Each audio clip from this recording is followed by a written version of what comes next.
آياته ويزكيهم ويعلمهم الكتاب والحكمة وإن كانوا من قبل لفي ضلال مبين. Ndugu zangu katika imani, ninakuhusieni baada ya kuihusia nafsi yangu kumcha Allah subhanahu wa ta'ala na kuwa watiifu kwenye maagizo yake. Ndugu zangu katika imani, maisha yetu ya duniani ni ya muda mchache sana, lakini ndio rasilimali pekee ya kutufanya tukaishi maisha ya fahari ikiwa tutatumia muda huu vizuri. Ajira yetu tuliopewa katika maisha haya ni ibada, na anayeabudiwa ametutengea siku ya kwenda kutupa tathmini, hisabu na malipo ya utumishi tuliofanya.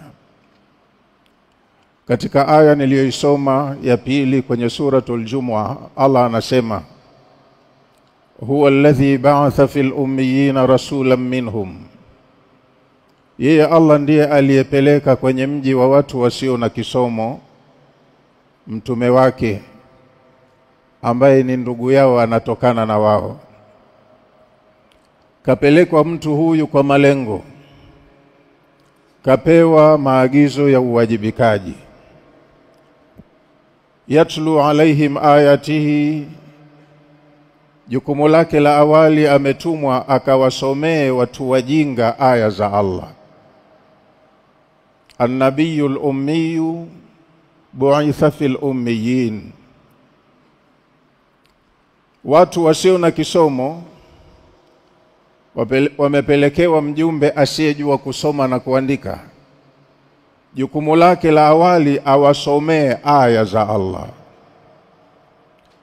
Jukumu lake la pili wazakihim, wana tabia mbaya, hawana ustaarabu. Mjumbe huyu jukumu lake awatakase watu wa pale, awatoe kwenye hali walionayo na awastaarabishe, awatakase.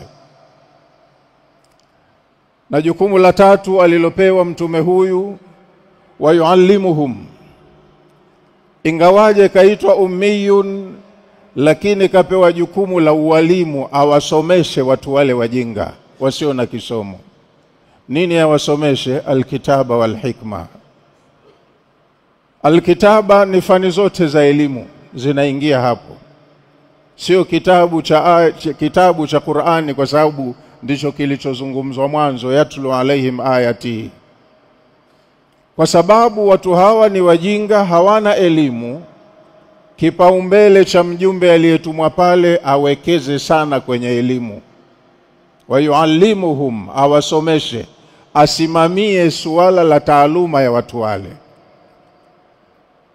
Vipaumbele katika taaluma alkitaba wal hikma, ni fani zote za elimu ambazo zinaanzia na kusoma, kuandika na kuhesabu.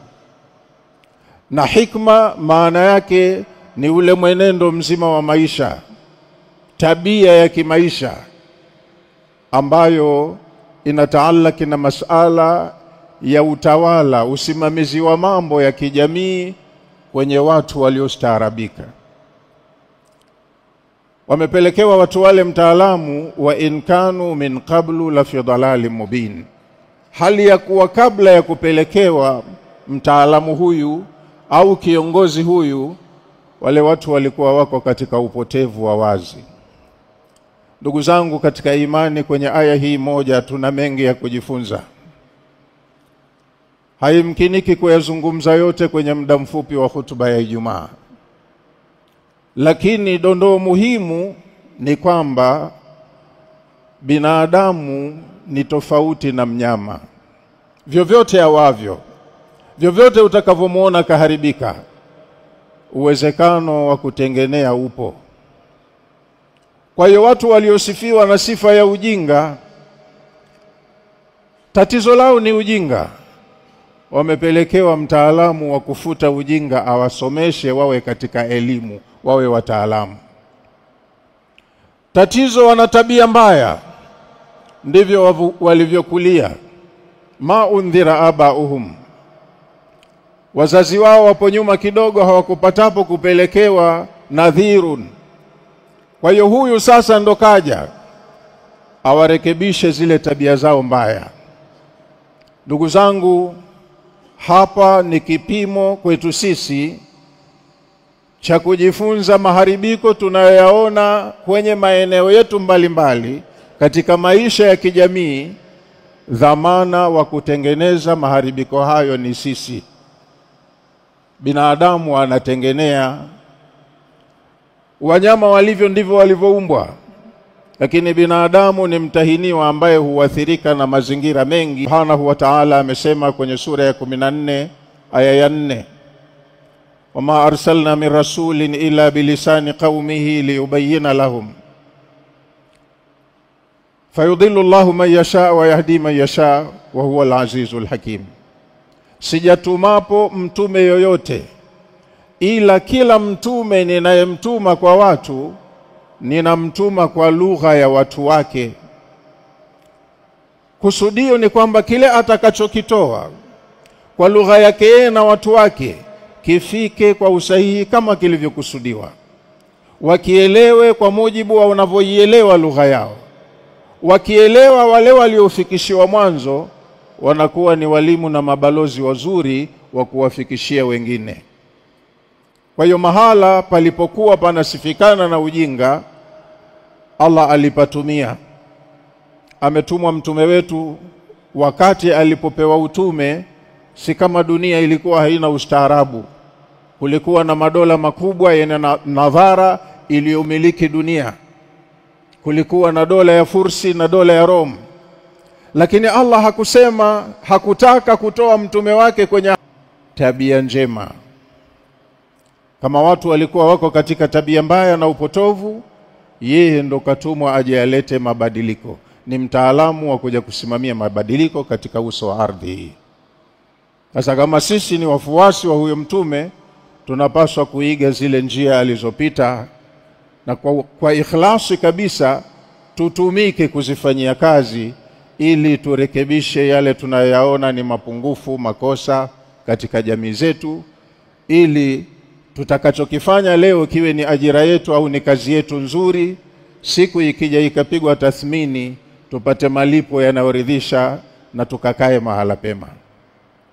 Ayuha al-ikhwatu al-a'izza, inna Allah tabaraka wa ta'ala yaqul wa biqawlihi yahtadi al-muhtadun wa idha quri'a al-Qur'anu fastami'u lahu wa ansitu la'allakum turhamun. وقال عز من قائل عليم فإذا قرأت القرآن فاستعذ بالله من الشيطان الرجيم. أعوذ بالله من الشيطان الرجيم. لقد كان لكم في رسول الله أسوة حسنة لمن كان يرجو الله واليوم الآخر وذكر الله كثيرا. بارك الله لي ولكم بالقرآن العظيم ونفعني وإياكم بالآيات والذكر الحكيم. أقول قولي هذا وأستغفر الله العظيم لي ولكم ولسائر المسلمين والمسلمات والمؤمنين والمؤمنات فاستغفروه فيا فوز المستغفرين ويا نجاة التائبين.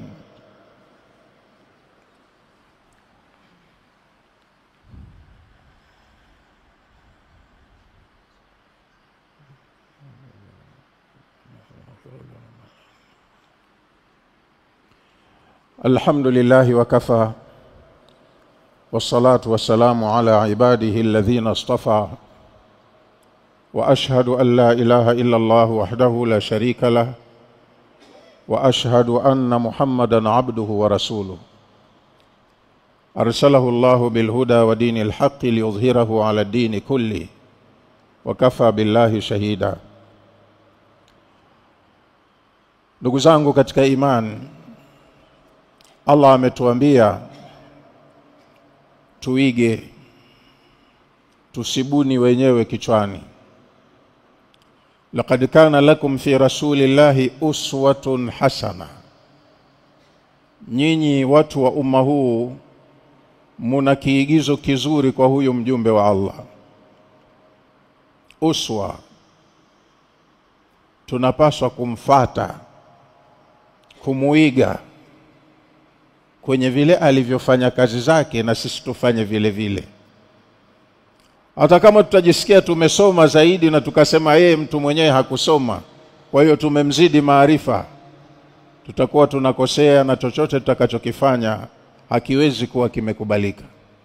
Tumuige, tumfuate. Mtume sallallahu alaihi wasallama baada ya kupewa jukumu hili alianza kazi kwenye mazingira magumu ya kupingwa kuanzia siku ya kwanza alipohubiri alilolihubiri la ilaha illa Allah. Kwa hiyo kafanya kazi peke yake na akaanza kulingania. Maajabu makubwa tunajifunza kupitia kulingania kwake. Kapingwa na watukufu waliokuwepo duniani, lakini miongoni mwa watukufu aliwapata wengine, ingawaje wachache, waliomkubali na wakamuunga mkono. Waliridhia kushusha hadhi zao na waliridhia kustahamili yatakayowasibu kwa maamuzi waliofanya, wakaungana naye. Ni wengi maarufu kama Abu Bakar, Uthman ibn Affan, Talha. Ni wengi sana watu ambayo kwa maisha yao ya wakati ule walikuwa ni watu wenye hadhi, lakini walijishusha, wakamkubali na kumuunga mkono na wakawa tayari kumsaidia. Lakini pia mtume huyo alikubaliwa na watu watumwa, kama tunavyosoma katika historia, taarifa za kina Bilal ibn Rabahi na wengineo. Watu waliokuwa wako chini ya umiliki wa mabwana waliowamiliki, lakini wakaikubali haki, hali ya kuwa wanajua kukubali kwa haki kutawagharimu, na walipokea fikra hiyo kwenye mazingira magumu. Mtume pia kwa juhudi aliyokuwa anaifanya na walioshirikiana naye, alikuwa anapata wa kumuunga mkono kutoka kwenye makabila mbalimbali ya karibu na ya mbali na mji wake wa Maka. Hali ya kuwa hakuwa ni mtu mwenye uchumi kwamba labda watu wana tamaa ya maisha. Mtume alikuwa ni mtu wa kawaida tu, lakini akaweza kuungwa mkono na watu wa makabila mbalimbali waliokuwa na silka na dasturi mbalimbali, na wengineo waliokuwa katika magomvi, lakini wakatoka walikotoka wakaja kuungana naye mkono. Akawajumuisha wote wakawa kama ndugu, pamoja na tofauti walizokuwa nazo huko walikotoka, akawajumuisha pamoja naye wakawa kama ndugu. Mtume huyu alifuatwa na watu waliokuwa na hadhi za uongozi kwenye makabila yao ya watu wa Madina. Wakataka kumpa mkono wa bai'a, wakamrai, bwana wewe hapa kwako unakonyanyaswa, ondoka, njoo kwetu tutakupa ushirikiano. Hivi vyote vilijiri kwa msingi gani? Na kwa nini watu walikuwa wanazidi, pamoja na kuona walioingia kule wanateswa? Na huyu mtu wenyewe hana jeshi, hawezi kutuhami yatakapotufika ya kutufika. Mtu mwenyewe masikini hana uwezo wa kutusaidia katika masala ya kimaisha. Lakini kwa nini wakawa wanamkubali na wanamfuata kwa wingi? Ni kwamba huyu mtu hakuwa mtu wa kawaida kama sisi.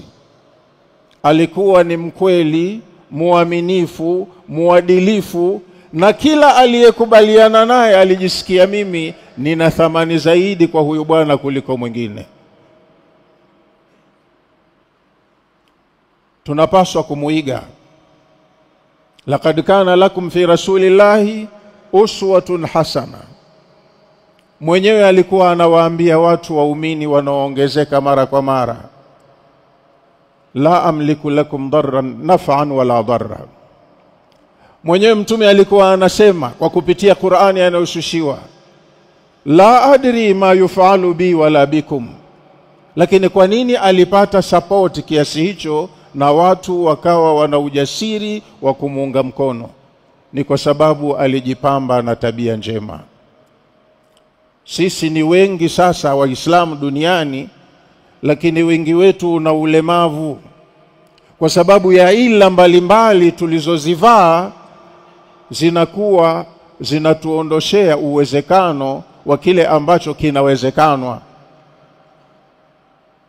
Tunabughudhiana kwa sababu tu ya sehemu tulizotoka, au tu chimbuko la madarisi tulizosoma, ingawaje msingi wetu ni mmoja, ni la ilaha illa Allah Muhammadur Rasulullah, lakini huku ndani utakuta tumetawanyika vibaya sana.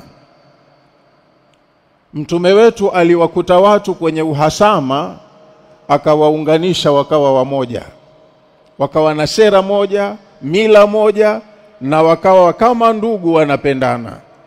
Sisi tuliojumuishwa na ule udugu wa kiimani, tunatengeneza sababu mbalimbali za furqa, mpaka ikawa inakuwa ni ngumu kuonekana utukufu wa Uislamu. Wenzetu wale walipopokea dini, kule kuishi kwao maisha ya dini ilikuwa inatosha kuwa ni dawa. Wanaathirika watu wasiokuwa na imani wakiwaona Waislamu wanavyoishi, wanasema hii ndo dini ya haki. Lakini sisi hakuna kizuri cha kumshawishi mtu wa nje ya dini yetu akasema hii ni dini nzuri, akavutika kujiunga nayo. Kwa ndugu zangu katika imani, tunapaswa kujikagua vizuri wapi tunakosea. Laqad kana lakum fi rasulillahi uswatun hasana. Nyinyi waumini muna kigezo kizuri kwa huyo mtume wa Allah. Lakini mtume wa Allah anakuwa ni kigezo kizuri kwenu liman kana yarju Allah, kwa mtu ambaye anajua hapa ni pampito na ni rasilimali muhimu umri wake wa kujitengenezea ya anakokwenda. Anayetaraji kurudi salama kwa Allah anatakiwa aache maskhara kwenye maisha ya dini, awe ni msafi mwenye ikhlasi, asiwe na vitu vya ajabu ajabu ambavyo vitabatilisha kazi zake anazofanya. Liman kana yarju Allah, kwa mtu anayetarajia kurudi salama kwa Allah, amuige mtume. Wal yawmal akhir, na mtu anayetaka kufaulu siku ya mwisho, siku ya malipo, amuige mtume. Wa dhakara Allah kathira, na anakuwa ni kiigizo mtume kwa mtu ambaye akili yake saa zote inamkumbuka Allah subhanahu wa ta'ala. Tunatakiwa tuishi maisha ya kumkumbuka Allah, na tuwe tunafahamu hata kama sisi hatumuoni, lakini yeye anatuangalia na kila tunalolifanya. Hata mtume wetu kaambiwa hivyo, watawakkal ala al-azizi rahim. Maisha yako ishi kwa kumtegemea mwenye nguvu, mwenye rehema, yani Allah subhanahu wa ta'ala. Alladhi yaraka hina taqum, wewe huko huru, Mola wako anakuona popote ulipokuwa unasimama. Wataqallubaka fi sajidin, anakuona unapokuwa katika masala ya kusimamia ibada pamoja na wenye kusali. Kwa hiyo tusighafilike tukajisikia tuko huru kwenye dunia yetu. Mahala pa ghishi ukafanya ghishi, pa utapeli ukatapeli, pahala pa kufanya juhudi ukazembea. Haya unakuwa unajidhuru mwenyewe. Changamka, tumia vizuri dakika. Hapa ni mahala pa kufanya kazi. Kazi unayoifanya duniani ndio itakayokuweka mahala pazuri siku ya marejeo kwa Allah subhanahu wa ta'ala. Ayuha al-ikhwatul amajid, inna Allah tabaraka wa ta'ala amarakum bi amrin bada'a fihi bi nafsi, wa thanna bil malaikati al-musabbihati bi qudsi, wa thalatha bikum ayuha al-mu'minun min barriyati jinnihi wa insi. فقال تعالى مخبرا وآمرا إن الله وملائكته يصلون على النبي يا أيها الذين آمنوا صلوا عليه وسلموا تسليما. اللهم صل على محمد وعلى آل محمد كما صليت على إبراهيم وعلى آل إبراهيم، وبارك على محمد وعلى آل محمد كما باركت على إبراهيم وعلى آل إبراهيم إنك حميد مجيد. ربنا آت نفوسنا تقواها وزكها أنت خير من زكاها أنت وليها ومولاها. ربنا جملنا بالعافية والسلامة، وحقق لنا التقوى والاستقامة، وأعذنا من موجبات الندامة إنك سميع الدعاء. ربنا ألف بين قلوبنا وأصلح ذات بيننا واهدنا سبل السلام ونجنا من الظلمات إلى النور برحمتك يا عزيز يا غفور. ربنا اغفر للمؤمنين والمؤمنات والمسلمين والمسلمات الأحياء منهم والأموات برحمتك يا أرحم الراحمين. عباد الله، إن الله يأمر بالعدل والإحسان وإيتاء ذي القربى وينهى عن الفحشاء والمنكر والبغي يعظكم لعلكم تذكرون. اذكروا الله العظيم الجليل الكريم يذكركم واشكروه على نعمه يزدكم وأقم الصلاة إن الصلاة تنهى عن الفحشاء والمنكر ولذكر الله أكبر والله يعلم ما تصنعون.